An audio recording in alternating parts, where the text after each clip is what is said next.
nothing in our submission that supports a departure from Porter and McGill. One thing I should say, just because there was some suggestion about what was argued in the Court of Appeal, paragraph 240 of the Court of Appeal's judgment expressly refers to an argument that Porter and McGill applied.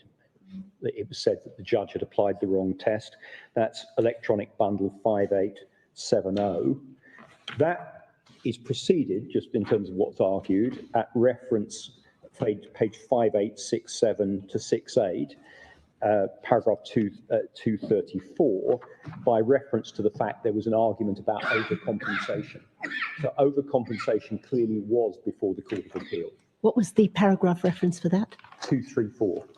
234, thank you. Second point, whether or not I'm right about the first point. In our submission, the prosecution's approach is essentially of saying you can have a jury with one biased member and it's still a lawful jury, is inconsistent with the statutory scheme. And there are a couple of features that I'll just remind you of.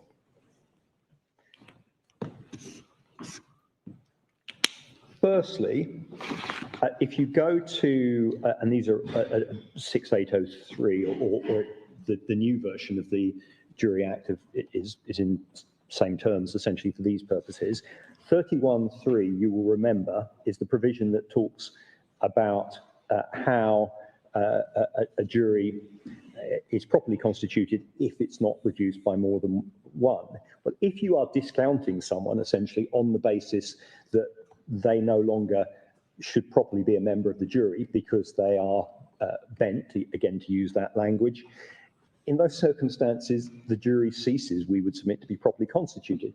Now, one particular reason for that is that if you look at 31.4,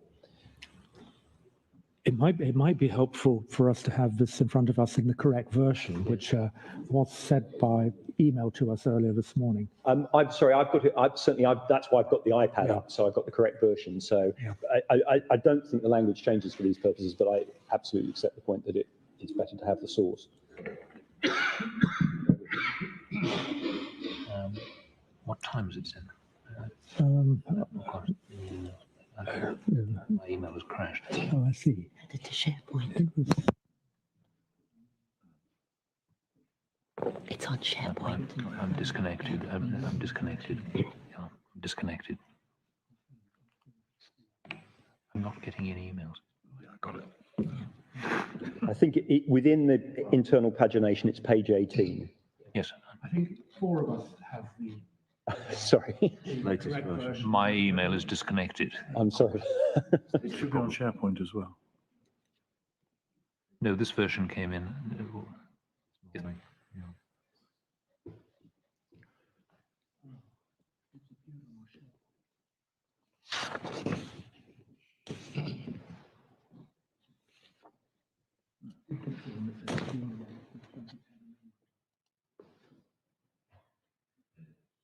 This has not appeared on mine, probably for the same reason. You would have to manage. I'll manage. Yeah. Yes, Lord Lloyd Jones will manage with the Thank you. 2016 version. Thank you. 31.3 is the provision essentially that talks about a properly constituted jury and makes it clear that if the numbers are not reduced by more than one, the jury remains properly constituted. Well, we would submit that if someone is biased and essentially being discounted by the judge as on the basis that essentially the verdict can be delivered by 10, that is inconsistent with 31.3. But 31.4, even more importantly, in one sense, deals with what a verdict of 11 jurors, a verdict of 11 jurors is treated. It provides that it will be unanimous, essentially, deemed as unanimous, even though one person has been discharged, demonstrating really that the expectation of the legislation is that all jurors will participate. And that's even clearer, we would submit. If you go down in the version that we've got to, it's page 24 within the pagination of the document, section 44(1)(a), which is the provision that allowed a majority verdict. And of course, that provides, as the court's well aware, and as is common, that you can't immediately go to a jury verdict. And that's important because what it's demonstrating is that the starting point should be that all jurors participate in the verdict, and all jurors should, as far as possible, be in agreement about the verdict. If that's not possible, then you can go to a majority verdict. But the view is that everyone should participate. All of that explains in our submission why, and none of this is sort of unusual or it's reflected broadly in similar provisions or similar approaches in England and Wales. All of that explains why in Putnam, you will remember, and it's page 7579. Sorry, yeah. Sorry. Can I just check? Are you able to help us on whether the murder of murder falling within section 44(1)(a)? Is capital. No, it wasn't, and that's why when I used 44(1)(a), I meant capital A, not little a, because that's why the majority verdict could be reached, as obviously it eventually was. But as I say, the key point we make about that is that demonstrates the idea that the jury should, as far as possible, be coming to a collective decision. And that all explains.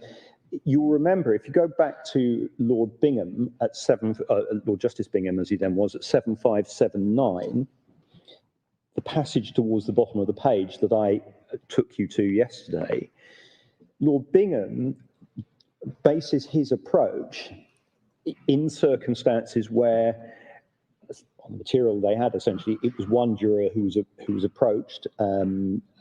He bases his approach on the need for collective and individual integrity. He's making it clear, and we would submit this is consistent with the statutory scheme. The jury system isn't a system where you can say, well, you've got 11 individual actors. He's saying you've got 11 people who have individual responsibilities, but they also act as a collective. And that's what the legislation is plainly intended to represent. And that is reflected, I won't take you back to it, in the Bechandan decision that we produced yesterday from the Guyanan Court of Appeal. It explains why a trial without its full numbers can't be regarded as a valid trial, even though in principle it might have been possible to proceed with the number that was who were actually involved in the verdict. And fundamentally, there is a good reason for that, and it's this. Everyone remembers, most lawyers remember very strongly 12 Angry Men. And it's the point about that is you can have one member of the jury who is completely out of line with everybody else, who persuades everybody. And your right is to have that one person come forward. And one of the real risks in these circumstances is that the corrupt juror, my learned friend, because he needs this, has to accept that the corrupt juror can participate. It's potentially important he participates because he might be the minority, the person who is going to try and persuade everybody else that he's right on the evidence. But of course, there is then a problem because all the other jurors, if they're aware of this, may well, understandably, want to discount his views perfectly properly in one sense, you would think. But that's the fundamental problem that you've got in this case. And that's one of the reasons why you can't separate this, because you can't separate the questions in the way that my learned friend does, because he needs to say, because he needs the corrupt juror to remain on the jury, that corrupt juror needs to be able to participate in principle in the decision making, but it's very difficult to see how they can do that without then there being a problem. And all of that statutory scheme obviously needs to be viewed in light of the fact that there is a right under the Charter, Section 16, to an independent and impartial tribunal. And my learned friend took you to the structure of the Jury Act. He made a number of points. His basic point was essentially that although if you had an incapable juror, for example, someone suffering from mental disorder, they would have to be discharged. In some sense, a biased juror was different. But the fundamental problem is, with that submission, that the biased juror, of course, is incapable of complying with their oath by definition. If they are biased, the oath, in this sort of situation, in any event, the corrupt juror has already said that they're not going to comply with their oath. Why are they any different to others who are effectively discharged because they're unable to comply with their oath? Now, my learned friend, in its submissions, essentially argued that one of the reasons why the judge wasn't obliged to discharge the briber was that they apparently favoured the defendant.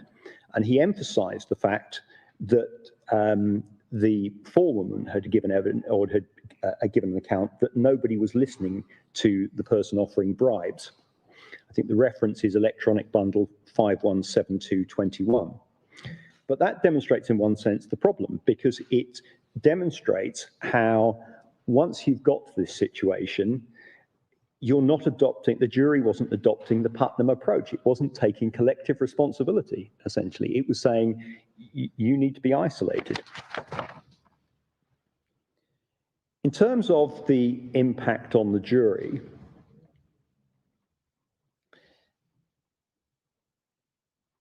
what my learned friend failed to address in my submission is how the judge was actually in a realistic position to address and understand the impact on the jury. He had no evidence about how long the jurors had been aware of this, the Putnam point that the longer you're aware of it, the more embedded prejudice can become. He had no explanation as to why the jurors hadn't drawn attention to it. The jurors were not asked individually if they could put the bribe to one side. And so, on the face of it, he had very little information about impact. And that meant it was very difficult, we would submit, for him to assess. Now, his sort of fundamental point about considering the impact is that what the judge was entitled to take account of, or what justifies the approach of the judge, was that discharging the whole jury would have brought the system into disrepute. It would fundamentally undermine the jury system.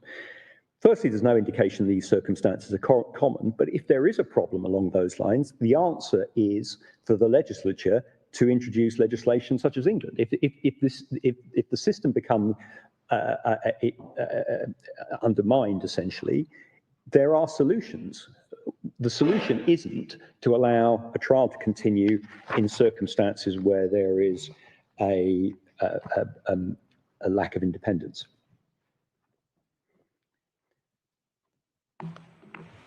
That was the context, though, of my learned friend's submissions, which fundamentally were that the judge's discretion was exercised correctly in not discharging the jury. I take it there's no evidence about jury tampering in Jamaica that's before us? No. Thank you. Not that, certainly not that I'm aware of. My learned friend's next submission, based on what I've just said, was that the judge exercised his discretion correctly. It was an exercise of his discretion. Firstly, given what I've already said about the Porter-McGill test, the Lawal test, in our submission, that's the wrong question. The real question here is, was the constitutional right to an independent trial by an independent court breached? That's important because the suggestion was essentially all that the judge had was a mere allegation. Firstly, we of course know that there was in fact a conviction, but secondly, in any event, the issue is real risk.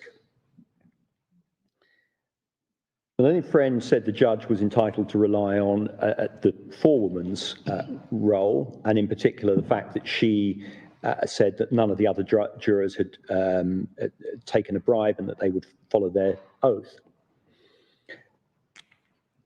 Part of the problem with that, the primary problem with that, of course, is where you have unconscious bias, by definition, it is a problem the individual may find difficult to discount, whatever their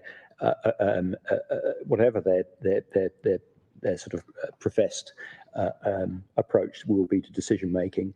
That's why, if you think about Putnam in my submission, Lord Justice Bingham made it clear there comes a point where you have to discharge the jury if, for example, the poison has been allowed to spread for too long.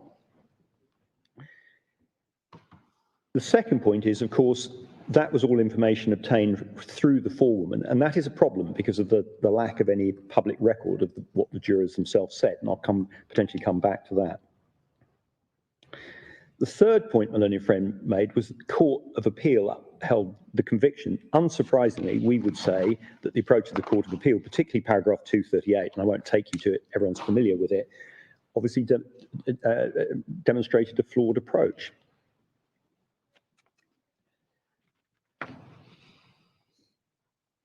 Some further points that my learned friend made to justify essentially the outcome in this case. The first was that the bribe was offered by someone who was seeking to favour the defendant. In submissions, unlike in writing, it appeared to be accepted that there's no evidence that any of the defendants was to blame for the bribe. That's important because it means none of them have taken actions which could in any sense be said to be effectively a waiver of their rights. But more importantly, Putnam is clear authority, and it's 7579, that there is a risk of prejudice against, and that's obvious. People do overcompensate. My learned friend said, you can tell that the jury is independent because it acquitted Mr. Williams. Already made the point, effectively, that we would submit that the jury simply couldn't lawfully deliver a verdict. But in any event, bias doesn't necessarily mean that someone will always rather deliver a verdict that is the verdict sought by the party they favour. Bias means essentially you're more likely to favour one party than the other. The fact that the evidence, put it this way, you can have a case where a biased individual acts against their biases because the evidence is so overwhelming. That doesn't mean they weren't biased. It doesn't mean that there isn't a higher threshold to overcome if the bias is against you. Bias simply means you favour one party over the other. I mean, that's in our submission fundamental. And that's why the acquittal of Mr. Williams, in circumstances where the evidence against Mr. Williams appears to have been particularly weak, dependent on Mr. Chow alone, doesn't necessarily mean that there wasn't, that the jury didn't favour the prosecution in light of what had happened, unconsciously favoured the prosecution. Now, my learned friend, in terms of jury independence and the relevance of Mr. Williams' acquittal, initially cited Gregory. Gregory, in fact, was the one where it was the case where the European Court found no violation of Article 6 in light of directions. Gregory, though, was followed by Sander, which my learned friend, I think, this morning accepted was the case where one person had been acquitted. The approach of the majority of the European Court was to find, and you see this, I think it's 7956, paragraph 30, was to find a violation of Article 6 because a racist juror can't be expected to change their views in response to a direction. Now that is, we would submit, consistent with Putnam recognising that there comes a point essentially at which prejudicial views become so embedded that you can't change your mind. My learned friend pointed to the dissenting judgment in Sander, but that's a dissenting judgment. The majority approach in our submission is the correct one, as I say, reflecting Putnam, and that demonstrates the real problem in relation to the second aspect of my learned friend's case, which is the impact on the other jurors, which is the judge simply didn't have the information to know whether or not this was a poison that could realistically be discounted on the basis of a direction. My learned friend also said you can discount unconscious bias because of the strength of the evidence. The jurors will essentially have said that they didn't need to consider the corruption because the case was so strong. The fundamental problem we would submit with that, ignoring some practical problems I'll come to in a moment, is that what that is doing is inviting the court to speculate about the jury's thinking. It doesn't know how the jury approached the decision making. By definition, the jurors may not know what factors, or every factor that influenced them. We are potentially talking here about unconscious bias, and that is obviously something that the jury won't necessarily be aware of. And it's particularly difficult for the court to... So, how long have you lived here? And how are the restaurants around here? Are they good, bad, meh? Marcy, we've got to go! I'm sorry! We got 17,000 more parks to visit. We bring you the best neighborhood info. Ding dong! Homes.com. Chow's evidence, but Mr. Chow's evidence was clearly rejected in part by the jury because Mr. Williams was acquitted. He then relied on the electronic exhibits, but there, as he accepts fairly, there were arguments about the integrity of those exhibits. That's a credibility issue. He finally says, the heart of the defense case was that various exhibits had been fabricated. That is a credibility issue. That's an issue that requires assessment of what the officers and others said in cross-examination. And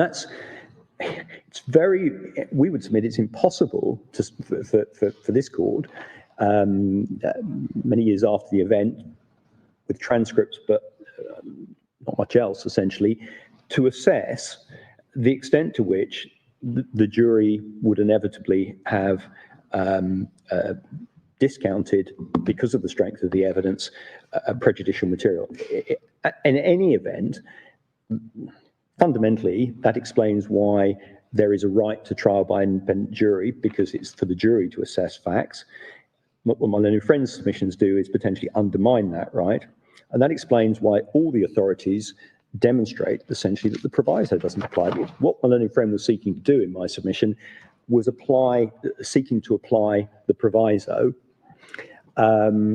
having accepted later in his submissions that the proviso can't apply to an unfair trial. Well, if it's a biased jury, you have an unfair trial. And that's entirely consistent with Serafin as well, because it clearly, if the jury was unlawful because it was biased or indeed didn't comply with the Jury Act, Serafin paragraph 49 in our submission makes it clear the verdict can't be upheld. In terms of directions, Bonnet-Taylor in our submission reflects the approach in Smith that directions must be apposite, clear, and emphatic. The reference to Smith I gave in opening, it's 7671, paragraph 24. The direction in Bonnet-Taylor that was upheld at 629024 was a specific direction. Sorry, 6290. 6290, paragraph 24. Thank you. And that's the context of what followed, which was the assumption that the jury would follow the direction. It's important to note, however, that paragraph 25, the statement that there is an assumption that the jury will follow a direction, was then followed by paragraph 26, which started with the word however, making it clear there was a degree of qualification, that emphasized the importance of the protocol, the need to investigate, because you can't, you can't, in one sense, rely on a direction until you're satisfied that the matter is capable of being cured. Here, the problem with the directions were, firstly, they were to a juror who'd already demonstrated they would not comply with the oath. Secondly, those directions were given in the context of what was, by our calculations, a 5-day summing up, where there had been repeated references to the need to comply with the oath. And that, in one sense, means this just looked like a repeat of those directions. And those directions had been given in the circumstances where it would have been clear to the jury that the judge was concerned that they might be influenced by the fame of at least one of the defendants. And so the focus of those directions was, be cautious, you'll read a lot about this trial, essentially, but you'll be, and what the, and so there was essentially another direction, didn't expressly reference fame, but it was in the context of a situation where the judge was clearly expressing concerns about the impact of fame. In any event, as I say, we would say you can't give a direction that in circumstances where there is a risk of unconscious bias. It's very difficult to direct the jury in a way that will overcome that, if it's sufficiently embedded, at least. Why are we assuming it's unconscious bias? If every member of the jury has been approached and offered a bribe to acquit the defendants, I would think it was a quite conscious bias. Well, the jury would think, but the law does not think that would be a relevant matter going to their guilt or innocence. But of course, their job is to decide it in accordance with the evidence. Isn't the real problem here that it would be a temptation hard to resist to decide or to be influenced in the decision of the case by something other than the evidence presented to the court? Well, to be clear, I'm not saying it wasn't conscious bias. What I'm dealing with, what I'm dealing with is, in one sense, my learned friend's submission, which is to say, you can trust the jury to comply with a direction that they should, I mean, there is a problem with how detailed the direction was, but let's assume that the direction was sufficiently detailed. You can trust the jury to comply with a direction that they should disregard this factor. I mean, there's no reason in practice why it couldn't have said, because the jury were all meant to be aware of the bribe. I'm aware some of you have been approached about a bribe. You should, now, the prosecution submission is you can trust the jury to comply with that. Whether that's realistic as a matter of human nature may be open to question.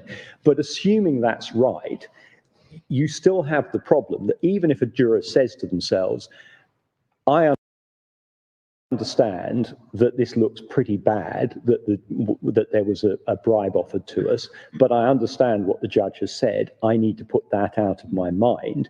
It is very difficult, and this is why I focused on the unconscious bias aspect. It's very difficult as a matter of human nature to actually stop yourself unconsciously being influenced by that, because that's the way unconscious bias works. And that's why. It's because I'm in one sense focusing on a particular difficulty that in our submission simply can't be addressed by a direction. But I accept that in reality, conscious bias is a very real problem here.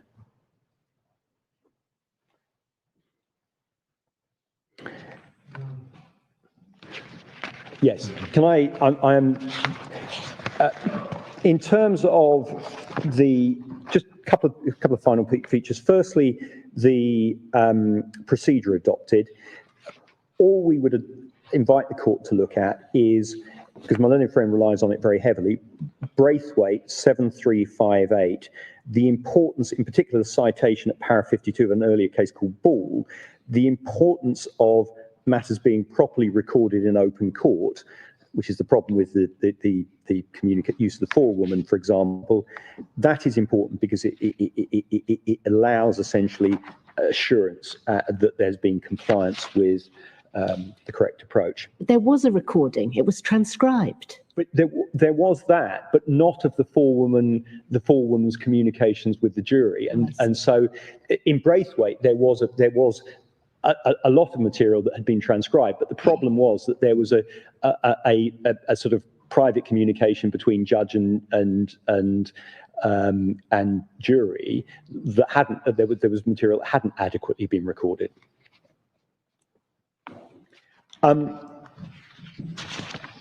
In terms of retirement, very quickly, the bench book is clearly consolidating. The fact of the court, the approach of the Court of Appeal demonstrates they clearly believe that the judge wanted to and was entitled to try and get a verdict quickly, essentially because of the problems that had arisen. That is a reflection, we would submit, of pressure being put on the jury. Finally, in terms of, I think retrial proviso I've probably already addressed, given my learned friend submissions. In our submission, it's pretty clear the proviso can't apply. Retrial, one thing I'd wish to highlight about that, my learned friend's submissions yesterday about why the judge was entitled to adopt the approach he did, correctly and fairly pointed to the potential difficulties of a retrial in light of matters such as profile. Well, those difficulties are not diminished. They've become greater because of passage of time. This is something that's now high profile. In our submission, that submission supports our argument that there's no point remitting this because a fair trial is now very difficult, impossible, we would submit. Anything else?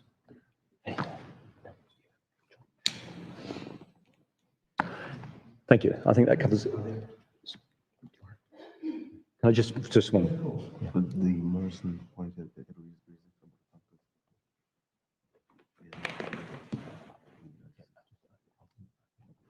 That's right. Thank you.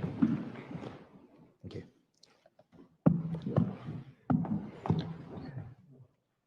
Well, we're most grateful to all counsel who addressed us, and also to the people sitting behind who have no doubt contributed to what we've heard. We're very grateful. We'll now consider what's been said and consider what advice we shall humbly tender to his mates. The court is adjourned.